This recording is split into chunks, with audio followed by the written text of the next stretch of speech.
Welcome to McDougall. If you're uptight about sensitive subjects, you better hide under the pillow for this show.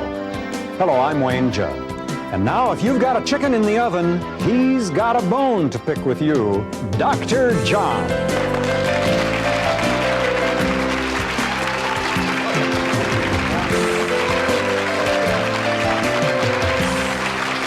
Everybody, a chicken in the pot, right? Chicken in every pot. A chicken in every pot is one chicken too many, isn't it? Well, you know, chickens are 50% fat, and that's without frying them. About the same as beef and Same fish amount and all of the cholesterol rest. as beef, Bad news. fish, no dietary fiber, news. no carbohydrate. It's basically changing from one kind of muscle to another when you switch from beef to chicken. So, John, have you had any stress in your life lately? I I have stress all the time. I love it. I understand that you had a little stress this morning when a patrolman pulled you over and gave you a traffic ticket on the way into the studio. Is that correct? Why do you tell Would such you like to things like confess that? to our viewing audience today? Yes, that was stress. So maybe we should talk about stress and see if we can help the doctor a little bit. Well, stress gets me to not do things like that anymore. Stress is helpful because now you're going to be more careful in the future? Be more careful, right. It's not that I tried to break the law. Did your wife know about this yet? Not yet. Is that going to be more stress? She does now. You think she's watching the monitor? Stress is kind of an interesting thing, and my opinion on stress may not be shared by a lot of folks. But I look at stress as a necessary part of human life. It gets the problems resolved, the jobs done. It's a motivator. You like stress? And I do. I like stress. Now, stress can be uncomfortable. It can be darn right unpleasant, but I think it's a necessary, normal part of life. And if you wanted to take and ruin my life and really make me very stressful, is you'd take my usual stresses away, you'd give me a book, set me on a beach, and I'd go nuts in about 2 or 3 hours. That's interesting. So for some people, getting rid of stress is stressful. Stress is, yes it is, and stress has been used as a scapegoat. And people like it as a scapegoat because when you say, well, your diseases are due to stress, what can you do about stress? You just say, well, you know, I can do nothing about it and just go on. I can't believe that the diseases that people have today are due to stress. For example, we're told heart disease is due to stress, high blood pressure is due to stress, multiple sclerosis, arthritis, and so on. But what I see is, historically, and also in the world today, these diseases did not exist in parts of the world where people didn't eat the rich American diet. Even today, in rural China or in rural Japan or in African countries, heart disease is virtually unknown. And yet they have stress. They have stress in those countries. They have difficulties. We know that. They have problems with infidelity. They have problems making ends meet financially. Absolutely. They have problems with their children being sick, tremendous stress, and yet they don't get these diseases. And you know, Wayne, as a doctor, I have a privilege that very few people have. I get a chance to talk to people and to find out personal things about their lives. Yes. And over 25 years of talking to people in the doctor-patient relationship, they've told me all kinds of very personal things, and I've come to the conclusion that most of us are basically the same. Life is difficult. Yes. We've got to deal with financial problems, we've got to deal with our spouses, we have to deal with our coworkers, and life is difficult, and I find it a similar difficulty for 98% of the people. Well, so that won't kill you? No, I think it's a normal part of life. 2% of people may have this wonderful life. 2% of people, the stress on their life really may be debilitating, make them sick. But for most of it, life is difficult. We just put one foot in front of the other, as they say in the military, and we just continue to make it through life. Now, I think it's important to look at stress this way because I don't know any effective way to get away from stress. But I do know how you can keep stress from giving you disease. Good. The way we use stress in our society is we get stressed out, and the way it hurts us is we drink more coffee, we drink more alcohol, we abandon our exercise programs, we eat more rich foods when we get under stress. In other words, we start getting self-destructive under stressful situations. And if it's a stressful situation, say like a big report you have to get done, when you get done with that stressful situation, then you reward yourself with a big piece of cheesecake. Why do we do that? I mean, if the other countries don't have... they don't have these substances, they don't have these bad habits to turn to for that self-destructive behavior. Right. Now, if people realize this, if they realize that stress is a normal, natural part of life, you want to make it as painless as possible. There are things you can do like exercise, get involved in your religion, your hobbies, and many, many things you can do to make it less painful. You're not going to get rid of it. But if you realize that it's not a toxin that's in itself, unless you allow it to be self-destructive by your behaviors, then you don't have to let it get to you, and you don't have to get disease as a result of being normally and naturally stressed. Good. So if you have a type A personality, you should have a type B attitude toward that type A personality and relax, enjoy yourself. I'm glad type A personalities are fine, because I'd have a tough time. Oh, me too. You're a type A too? Me too, absolutely. Double, triple A maybe? Not as bad as you, but I'm right up there. Well, with that useful information, I hope you sleep better tonight. I will sleep well tonight. We have Thank a you. great show. We have a very useful information coming up, male problems, men's problems we're going to be talking about. We're going to talk about how to deal with prostate disease. We're going to talk about some of the prostate tests, and you're going to be shocked by some of the things my guest has to say. Dr. Ronald Sorensen is going to be with us. He's a world-renowned urologist, and so we'll be back with you in just a minute after these commercial breaks.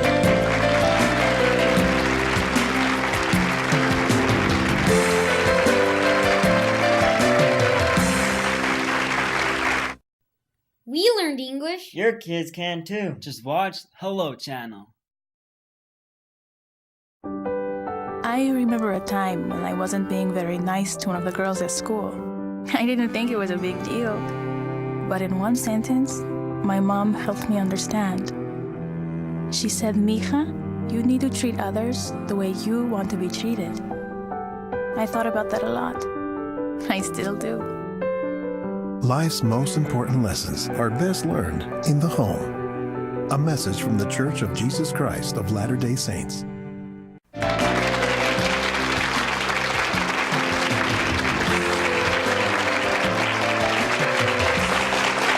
Welcome back. With me, Dr. Ronald Sorensen, MD, urologist. He's from Windsor, Canada, and I want you to get pencil and paper ready, because I'm going to give you an 800 number so you can get in contact with his services, because he has lots of exciting things to talk about. Do you think this tie is... I've been looking at that tie. Is that stress relieving or stress producing? This is an amazing tie you have there. Is this a conservative physician, or is this This is a Nicole Miller creation. Oh, that's a Nicole Miller. And she takes a theme and then Right. breaks out There's on that. I mean, you can see And the obviously a a medical little bit of thing. acupuncture and EKG and You've got all the medical stuff Prescription. on there. canola oil. Well, that's better That's than a long some, story. Before we get into the instrument that you brought here, I'd like to know, from a urologist's point of view, a little bit about the controversy that's going on in terms of early detection for prostate cancer. The scientific literature, as I read it, is telling a story considerably different than what the American public is getting in terms of prostatic-specific antigen, that blood test, in terms of digital rectal examination, and in terms of ultrasound. How do you read it?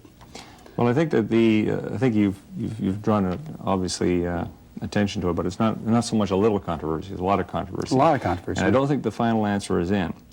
There's no doubt about it that in higher risk groups, you know, we know that there are about 12.5% now of prostate cancer is familial. So that in high risk groups, those plus Black Afro-Americans, we do know that there is an increased risk of prostate cancer. Right, but will these tests that people are asked to get so often, will they reduce the chance of them dying, is the big question. Has that been shown? I'm not sure that it actually reduces the chance of them dying, but it in many cases will definitely improve the quality of life. How would it do that? A lot of problems that we see with without dealing with the local tumor itself at the level of the prostate, be it with radiotherapy or with surgery, when the tumor does escape hormonal control, if you know, obviously in those situations usually you will ultimately begin treatment with hormones. Well, let me just, as long as I got you here, let me kind of put you on the spot again. There was an article in USA Today, May 17th, 1994, that offered 3 options to treating prostate cancer. And what they said is you could have surgery, you could have radiation, or you could have watchful waiting. And the authors of this article in USA Today said the difference was whether or not you become incontinent or impotent, but the survival was the same between the 3. And what watchful waiting is doing nothing. Is that an unfair thing for the USA Today to print? I think statistics, with statistics you can always manipulate the figures. And? I mean, I can tell you about scenarios with patients who really have just terrible outcomes ultimately because of the local problem, the disease locally. Okay. They may end up living the same amount of time, but in those patients that you have dealt with the local tumor, many of them at least will have a better quality But of life from that complications are standpoint. common, which really brings They us are, into but- why I wanted you to come today. They are, But I but had to we- put you on the spot on those two things because the American public, I think, has much more faith in the medical business than the medical research really supports. Was that fair? I think it's a fair Now, statement. what I'm hearing, John, is you're saying the tests are unnecessary, and you're saying that they are, They're Dr. Sorensen? oversold. I think that they can be overdone. There's no, Oversold. Okay. there's no doubt about it. I mean, American I have patients, and I don't have to go into a whole lot of detail, who Right. come in with multiple, and every 3 months they're having another biopsy because their PSA is elevated. Right. And they're negative, they're negative, they're negative. Why are they having So biopsies? well, at least I hope we got our viewing audience to start questioning these things, both the early detection techniques and the treatments. It's a story that we could go on for a couple of 2-hour shows. But when people get treated for prostate cancer, they often end up with a complication that I really want to talk to you about, and that's incontinence. Is that correct? Urinary incontinence. How else would people get incontinence that you'd like to treat by a technique that you found very helpful? Well, nowadays we don't see it much, but after transurethral prostatectomy, in the olden days when there were people that weren't very well trained in the operation, there's no doubt that was a potential complication. We don't see that almost exclusively at all these days. Okay, so sometimes through Most of the patients, the male patients with urinary incontinence are males who have had radical prostatectomies. We can see incontinence in other conditions that cause the bladder to shrink. They've been radiated for bladder cancer, or they've been radiated for prostate cancer. They're going to be scatter enough that the wall of the bladder becomes very non-compliant.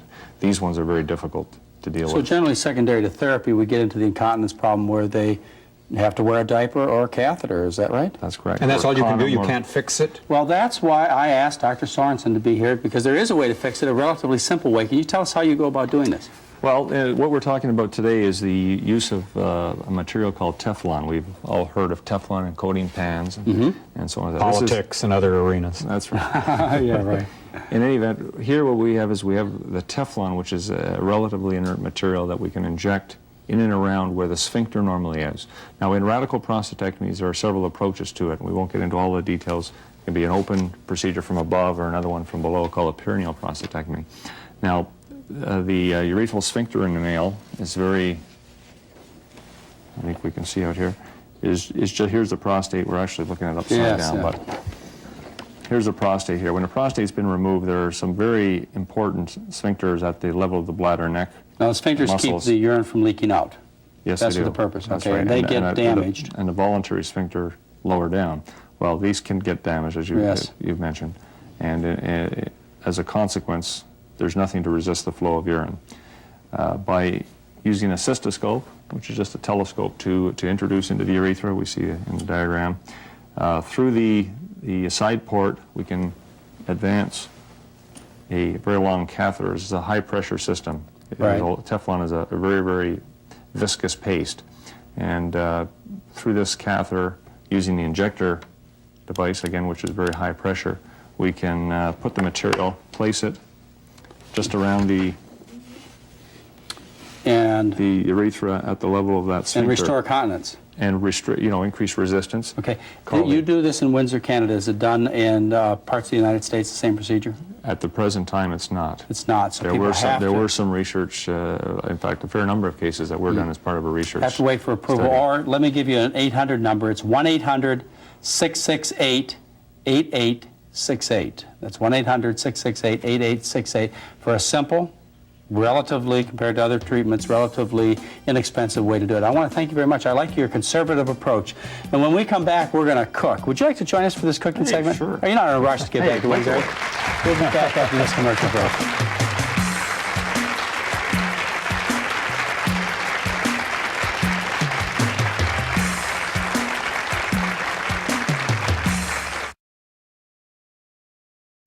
Learn English and have fun.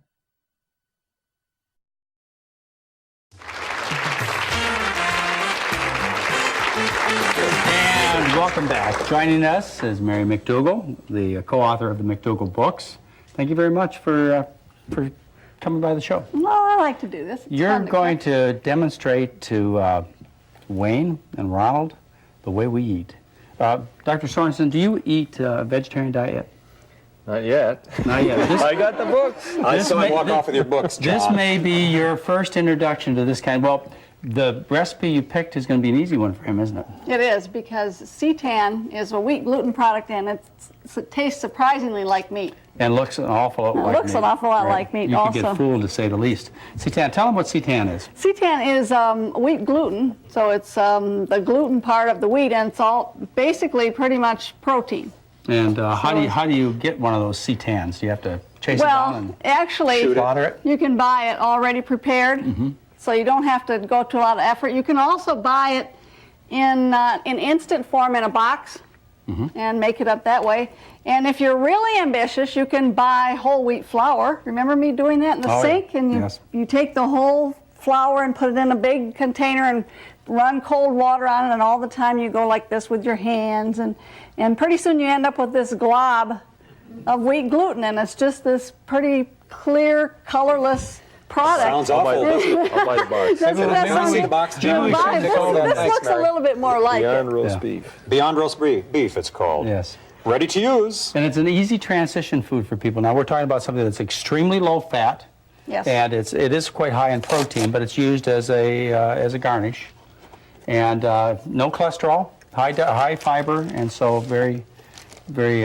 That's what it looks like when we get it out of the bag. Yeah, that's what it looks like. Thought I'd give So you a how do look you go at about it. making this Well, dish? this dish is really quite easy, and the reason I picked this dish is because remember a couple of years ago when your mother was over Yes, my mother. and I made pasta, and John's mother can tend to be a little Very fussy finicky. about what she eats. Yes. And I made this and the traditional pasta sauce, and she just fell in love with this. And finished eating it the next day and the day after that. And so I figured if she liked it, Right. then everybody would like Yeah, it. she has there are about 6 things she likes, and that's it. And this would be the 7th. Did you say what you're cooking in there? What you're Well, this is just water. Okay, because it Okay. looked like a lot of grease in there, John. No, just water. Are you kidding? You Made me can nervous. saute almost everything In water. Use water. It works just fine. And so you start out with onions and how you do it, mushrooms, and Maybe now. then you put the seitan in, this is what it looks like when you start out. This is the kind that they made from a box mix. But that's not what this That's not is. the same thing. Doesn't look this the is same. you have to make it up yourself, but it'll taste almost exactly the same. Great. Let's go. And then, we could get you So you a put stirring over here, Wayne.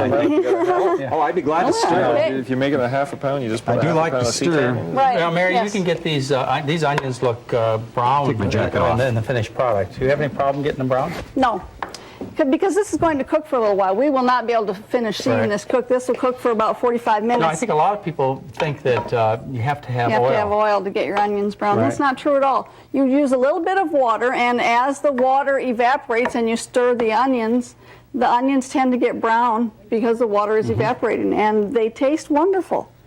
It actually smells good. I don't know what's going on in there, but it sure smells good. We put in a little non-alcoholic red wine. Mary, since Oh. I've been working with Wayne over the last 5 months, he has changed his diet. He is now, He was telling me that. yes, he is That's right. now a vegetarian. This is going to be easy for him. I don't know about love Ron, Ron, we have to work on. All right, we put He's in some gonna be the vegetable There's broth, always a chance. Some soy We're working sauce? on you, too. Yeah, there you go. and then we're going to add the seasonings. I'm sorry, Mary, what did you just put I in the put soy in sauce? vegetable broth and soy sauce. Okay. Oh, and it now we're going smells to put wonderful. in some. Spices. Now, this is actually what's in the completed dish over there. That's right. We're just kind of showing people how easy it is to make. simple. It's another one of those dishes you can I make. could do this. You could do this. Absolutely. I couldn't do it, though. Oh, yes. Well, you don't have to. You're married to Mary. That's amazing. And that's it. And how long does it cook It for? cooks for 45 minutes. Well, how about- And then you add a little bit of cornstarch to and water thicken to thicken it up. But we can't do that until it's all Now, finished is this cooking. another one of those recipes where if you didn't add the cornstarch, you could freeze it and take it out later and Yes, finish it? yes. Whenever you use cornstarch, you can only use it the way it is. If you put it in the freezer and then take it out, it'll be all gritty. And so, if you say you want to make a double batch, you could have You some could that take- evening, yes. and then you could You freeze the remove it rest of it first, and then add the right. cornstarch later. Could you dish a little of that out, Mary? Well, I could do that. Let's see, do we have a spoon? Nope, so we'll do it this way. I think you're going to put this over pasta, are you? We need Dr. Sorensen. I'm not going to do that this time. Okay. Because, I mean, that's the way you would serve it over pasta rice, or we've had it rice, over rice. or potatoes. It's good over potatoes. So, and this food is good for urologists, isn't it? I understand it's good for your prostate. This food, no question about it, this is the food that you want to tell your patients to eat to prevent prostate cancer. There we go. And I we should know practice that, what I preach, right? That's right. Well, you do teach people that, don't you? Tell them that All right, prostate now you can cancer is try due to I'm going to try it. beef Even if I don't like it, I'll preach because I'm on this show. But I don't know about Dr. Sorensen. over there. It's really tender. It is. Oh, that's wonderful, Mary. Oh, I'm so sorry for our studio audience. They don't get any of this. Maybe we got a lot here. Maybe we can find some dishes around. Oh, that's great. Some up. Tastes a lot like meat, doesn't it? Well, it tastes better than meat. Why would you want meat when you've got this? That's right. And the scientific literature is getting pretty overwhelmed. Most urologists are talking in terms of beef and other animal fats. Animal fats, definitely. Causing prostate cancer, and of course, If you look at Japan versus the worst case scenario in North America with the Afro-Americans, it's about 45 times the risk. 45 times more prostate cancer in African Americans than, oh my goodness. Another very interesting statistic, John, is if you transplant a Japanese person from Japan and put him in North America, his risk goes significantly upwards. See, you've made this connection. Now you are stuck. You are. It's tremendous. This is the conversion. I think we're seeing a from convert somebody today, to a folks. vegetarian. Dr. Sorensen, I want to thank you very much for joining us in this segment. And Mary, great job. You did a wonderful job. Mary McDougall. Thank you. And we'll be back after this commercial break.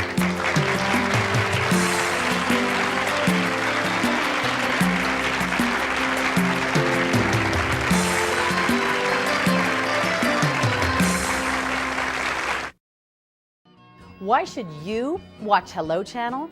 Because learning English should be inexpensive, and learning English should be available to everyone. If you want a brighter future, join us and say hello. And welcome back. I think we're about to hear a conversion here. You say you've tried a few vegetarian meals? Yeah, so I've had the vegetarian lasagna and also the vegetarian chili. And it's hard to tell the difference. Hard to tell the difference between Really what we is. were raised on, you know. And how about this one? How's this dish fit? You can take this one back to Excellent. Windsor. Yep. I got the button. As I remember, the folks in the Midwest really need a lot of help in terms of changing their diet. What do you call this? That's right. We recipe, have to drink the Great Lakes water. We got to do something. That's right. This is called Seitan Bourguignon. It's sort of patterned after the beef bourguignon that you make with wine and Are the sauces? mushrooms. Is the sauce the same as? The sauce is the same, yes.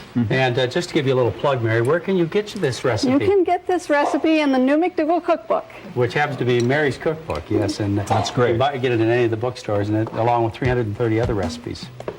And Mary, it's so fun to have you on the show and to get acquainted with you a little bit better. I mean, you do live with John, and you've endured that. now you can understand why my good side, right? Yes, I do. I'm That's right. pleased. He wondered if there was anything good in my life. No, that's not true. Anyway. Well, it's sure been great having you on, Dr. Sorensen, to tell us all of the different issues. Conservative therapy, that's the kind of doctors that I like to have. And Mary, it's great having you on because I like to share with other people all the wonderful eating that I do at home. This is the best way in the world there is to eat. Thank you both. You're a lucky And I want guy. to thank you very much for being with us, and we'll see you next time. Bye-bye. Bye.